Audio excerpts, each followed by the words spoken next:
Good morning, students. Welcome to my YouTube channel, The Beauty of Physics.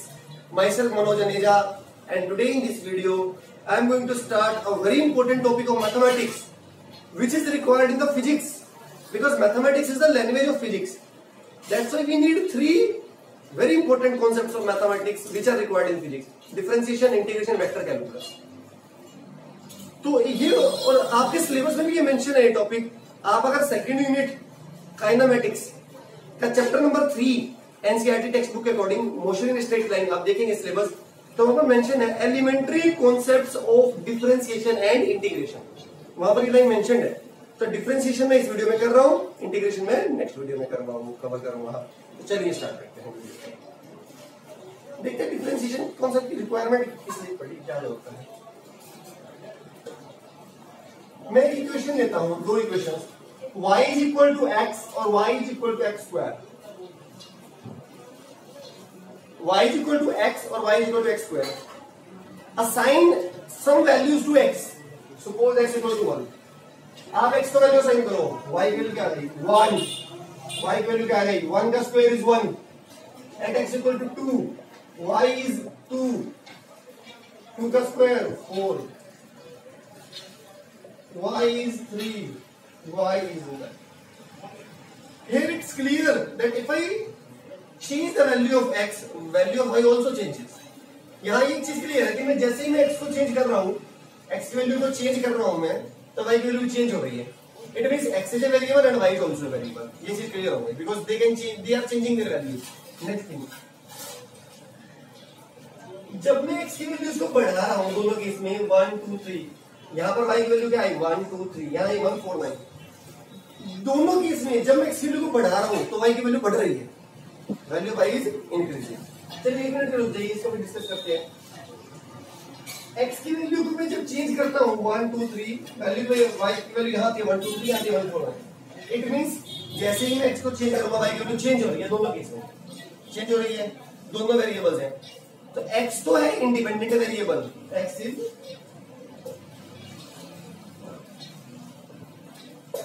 independent variable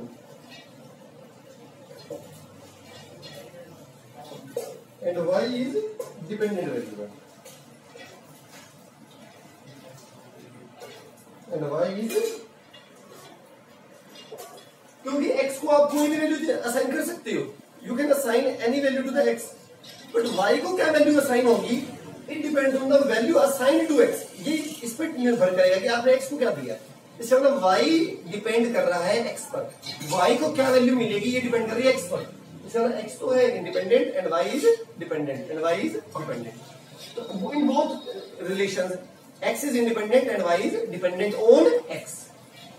तो जब भी कोई variable जिस पर डिपेंड कर रहा है तो मैं ये कहता हूं y is a function of x. Mathematics में बोलते हैं y because y depends on x, तो y is a function of x. y is a function of x. अगर कोई और इक्वेशन ले लो, suppose y is equal to t cube, तो यहाँ y की वैल्यू t पर डिपेंड करेगी. आप t को जो भी वैल्यू दोगे y की वैल्यू उसके अनुसार आएगी. आप 1 दोगे तो 1 आएगी, 2 दोगे तो 8 आएगी, 3 दोगे 27 आएगी. तो here y depends on t. t is independent, y is dependent and y depends on t. तो y is a function of what? t. y is a function of what means. ठीक है, आर यू क्लियर है यहाँ तक? चलिए next देखते हैं इसके बाद. ठीक है, तो यहां तो हमारा कॉन्सेप्ट क्लियर हुआ. तो y is a function of x. एक चीज अब यहां पे और देखते हैं, फिर मैं आपको बताऊंगा डिफरेंशिएशन कॉन्सेप्ट की रिक्वायरमेंट क्या पड़ी और क्या इसका बेनिफिट है. मैं x की वैल्यू बढ़ा रहा हूं. x की वैल्यू इंडिपेंडेंट को हमेशा वैल्यू तो हम बढ़ाते हैं, इस तरीके से स्टडी की जाती है. यहां y की वैल्यू बढ़ रही है. देखिए 1 से 2 हुई, 2 से 3 हुई, यहां भी बढ़ रही है. बट आप ये देखिए दोनों केस में y की वैल्यू बढ़ रही है. मैंने क्या कहा? y is a function of x. तो जब मैं x को चेंज कर रहा हूं तो y की वैल्यू क्या हो रही है? इंक्रीज. तो इसे बोलते हैं इंक्रीजिंग फंक्शन. क्या बोलते हैं? Increasing function. क्योंकि y की वैल्यू जब आप x की वैल्यू को बढ़ा रहे हैं तो y की वैल्यू बढ़ रही है दोनों केस में. तो y is a function of x and also increasing function. x का एक फंक्शन है, बट कौन सा फंक्शन है? Increasing function. कौन सा फंक्शन है? Increasing function. कैसा फंक्शन है? इंक्रीजिंग फंक्शन है. ठीक है, एक और रिलेशन ले लेते हैं 1/x. एक्स की वैल्यू 1 पर वाई की वैल्यू आएगी 1/1 यहाँ आएगी हाफ, भाई एक्स की वैल्यू 2 पुट करो ना, 1/2 हाफ आ गया 0.5। क्या इस सिचुएशन में वही केस है? एक्स इज इंडिपेंडेंट, आप इसकी वैल्यू को चेंज कर सकते हो अपने अनुसार। वाई को क्या वैल्यू मिलेगी, वो एक्स पे डिपेंड करता है, वाई इज डिपेंडेंट, तो वाई डिपेंड्स ऑन एक्स, तो I would like to say Y is a function of X. Clear? एक चीज क्लियर हो गई, वाई एक फंक्शन है, तीनों में Y is a function of X, but यहाँ पे नेचर अलग है। यहाँ पर when I increase the x equal to 1, x equal to 2, x equal to 3, value y decreases, value of y decreases, तो y is a function of x but decreasing function। कैसा function है? Decreasing function. ठीक है, एक और concept, इन दोनों को compare करते हैं। आपने x को जब चेंज करा 1 से 2, तो x में कितना चेंज किया आपने? x को कितना चेंज किया? 2 - 1 1 यूनिट का चेंज दिया, तो यहां y में कितना चेंज आया? 2 - 1 1, और यहां पे 4 - 1 3। x को आपने फिर 1 यूनिट का और चेंज दिया, 3 - 2 चेंज कितना? x को आपने कितना चेंज किया? 1 यूनिट। y में कितना चेंज आया? 3 - 2 1, और यहां पे 9 - 4 5। तो क्या दोनों में वैल्यू y की बढ़ रही है? बट यहां पे चेंज देखिए, ये इंक्रीज आया है +3 का, +5 का, और यहां आया +1 +2 का। तो क्या यहां पर वैल्यू y की जल्दी बढ़ रही है एज कंपेयर टू दिस पर? यस और नो? यहां पे इंक्रीज ज्यादा है, तो ये तो हमें क्लियर हो गया, दोनों ही इंक्रीजिंग फंक्शन है, बट जो इंक्रीज है ना, इंक्रीज होने की रेट वो यहां ज्यादा है, वो यहां ज्यादा है। जैसे जब भी एक नई क्लास स्टार्ट होती है, सभी बच्चों के लिए सारे टेक्स्ट बुक्स नहीं होती है, बट जो बच्चे एवरेज होते हैं, जो बहुत रेगुलर स्टडी करते हैं, एवरेज वाले बच्चे हफ्ते में कम ही पढ़ते हैं, स्पेसिफिक 3 या 4 दिन पढ़ लिए।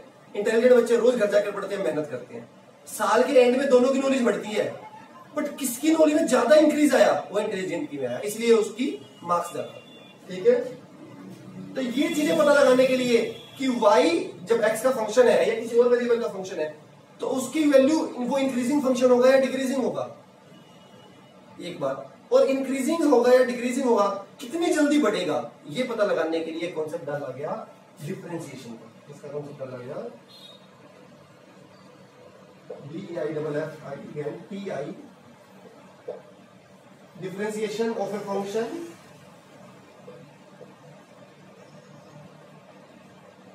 और डेरिवेटिव ऑफ फंक्शन, और डेरिवेटिव ऑफ। ठीक है, इसको लिखेंगे कैसे?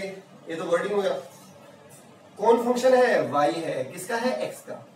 तो इसका डिफरेंशिएशन, तो किसका डिफरेंशिएशन निकालेंगे हम? y का, क्योंकि हमें ये पता लगाना था कि y कैसे चेंज हो रहा है, किसके साथ? x के साथ। और x को कैसे करना है? चेंज हमेशा बढ़ाना है। भाई जब मैं x को बढ़ा रहा हूं, तो y जो कि x का एक फंक्शन है, वो कैसे चेंज हो रहा है? वो बढ़ रहा है, इंक्रीजिंग है, या घट रहा है, डिक्रीजिंग है? बढ़ रहा है तो कितनी जल्दी बढ़ रहा है? तो मुझे डिफरेंशिएशन निकालना है y का, किसके रिस्पेक्ट में, किसके साथ? x के साथ, क्योंकि y डिपेंड्स ऑन x। तो इसको कैसे लिखेंगे हम? dy differentiation of y with respect to x। d का मतलब है चेंज, d हमेशा v से चेंज के लिए होता है।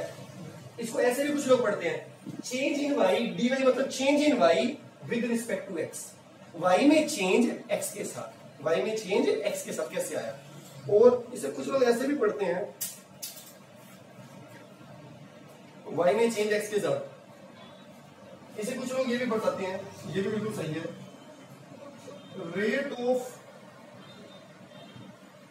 Change of y with respect to x। y में चेंज होने की रेट किसके साथ? x का, क्योंकि x में डिपेंड है ना, इसलिए x के साथ। ठीक है, अगर टाइम का फंक्शन होता तो मैं विद रिस्पेक्ट टू किसके निकालता? t के। तो यहां क्या लिखता है? With respect to time. तो हमने 3 बातें सीखी। जब भी कोई वेरिएबल दूसरे का फंक्शन हो, जैसे मैं लिखता हूं आपके सामने z = t², t को आप कोई वैल्यू असाइन कर सकते हो, तो t इज इंडिपेंडेंट।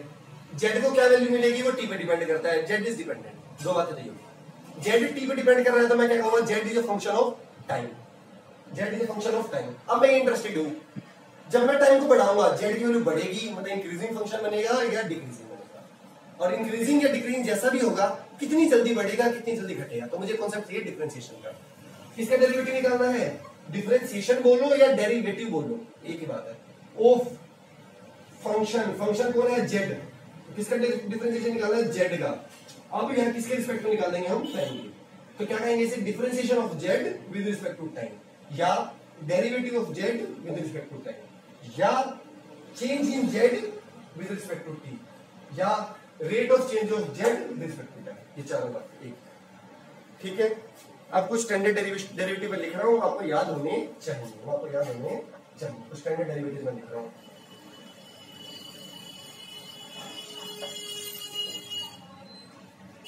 ये हमारे बहुत कम आएंगे हैं।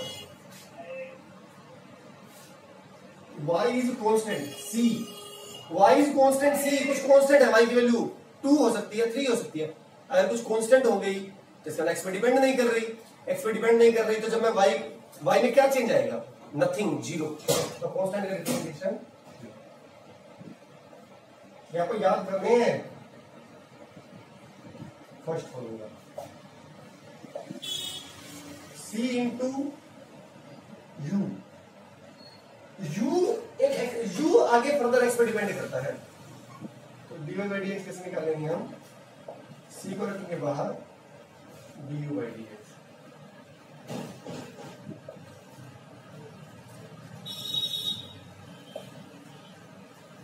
x की पावर n, तो dy बाई, ये बहुत स्टैंडर्ड है। x की पावर n, तो पावर आगे कर लीजिए, एक और कम कर दीजिए। y है वो दो फंक्शंस का सम है, दो टर्म्स का। जैसे मैं एक एग्जांपल देता हूं आपको, y is equal to suppose x square plus x cube, ऐसा फंक्शन भी तो हो सकता है। तो इसको u मान लीजिए, इसको v मान लीजिए। तो मैंने कहा ना y is u plus v, तो u भी आ गई एक x पे डिपेंडेंट टर्म है और v भी। ठीक है, तो मैं ये कह सकता हूं भाई दो टर्म्स का सम है और दोनों टर्म किस पे डिपेंड है? x पे। तो डिफरेंशिएशन कैसे निकलेगा? दोनों टर्म्स का इंडिविजुअल निकाल दो, du बाई dx प्लस है तो प्लस du बाई dx,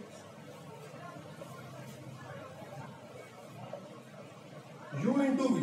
जब दो y is equal to u into v, again u भी x पे डिपेंड है और y भी, u और v दोनों x के फंक्शन है। ये प्रोडक्ट में आ गया, जिसे प्रोडक्ट रूल भी बोलते हैं, क्योंकि प्रोडक्ट में आ गया दोनों मल्टीप्लाई में। तो प्रोडक्ट रूल क्या है? First as it is, second का differentiation, second as it is, first का डिफरेंशिएशन।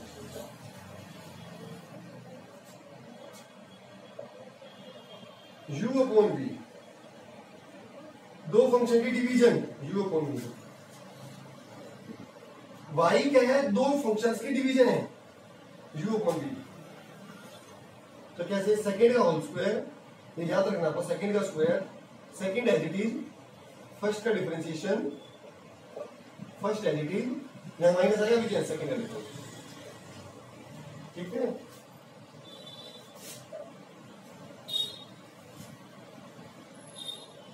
कुछ और स्टैंडर्ड कर लेते हैं। Trigonometric function,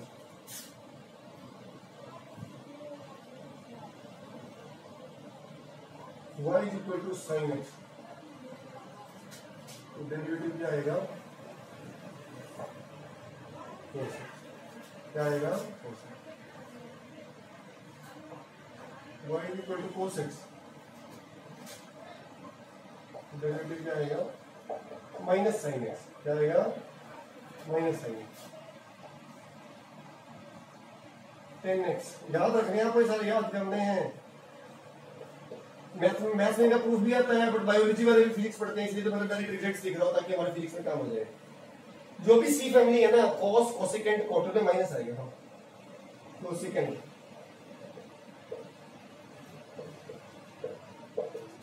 minus cosecant into cot,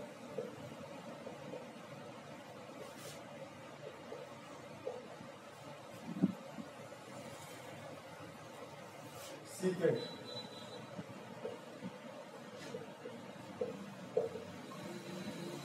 secant into ten,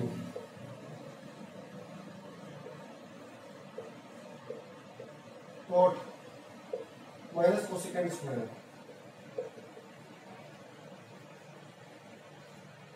एक और आता है e की पावर x, इसका आता है e की पावर x।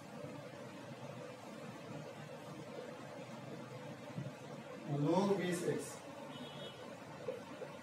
इसका आता है 1/2, क्या आता है 1/2। तो इस वीडियो के लिए इतना ही। ये वीडियो को याद कर लीजिएगा, बहुत स्टैंडर्ड है, ताकि फिजिक्स में कॉन्सेप्ट याद आ सके। वीडियो पसंद हो तो प्लीज लाइक कर दीजिएगा, चैनल को फर्स्ट टाइम आया सब्सक्राइब करके बेल आइकन को प्रेस कर दीजिए। Thank you so much.